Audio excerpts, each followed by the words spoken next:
It may be difficult to distinguish between a good and a better policy without a lot of exposure to and experience with policy. It may be subtle, like the choice of wording, or it may be obvious, like a change of legislation. For example, policies in some organisations may still include the use of pronouns to describe staff, such as he will do X or she will file Y. Due to the nature of change in Western cultures, these references may not be suitable and therefore require a rewrite to make the policy gender neutral.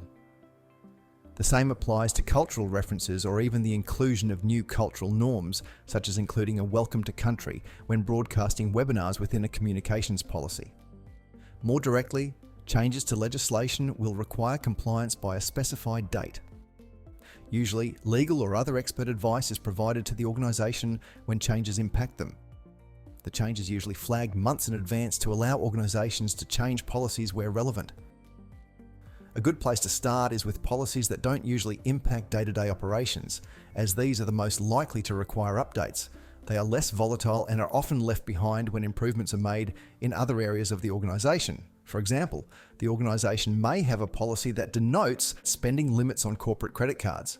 If this isn't something that is referred to very often, then the limit may become outdated over time. Another common area for review is when organisational structures change and reporting lines are altered. This can have a widespread impact on policies where approvals, sign-offs and other references are required. Policies are written by people, and therefore they will always have flaws ranging from inbuilt biases to culturally relevant references for a specific time period.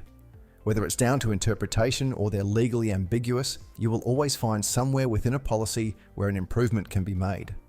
As famous US football coach Vince Lombardi says, "Perfection is not attainable, but if we chase perfection, we can catch excellence." Take a moment now to access and review a policy within your organisation. Make notes about the types of issues that may need addressing in order to improve upon the policy. As we progress through the program, you'll be able to identify these more clearly and begin to draft your own improvements or recommendations.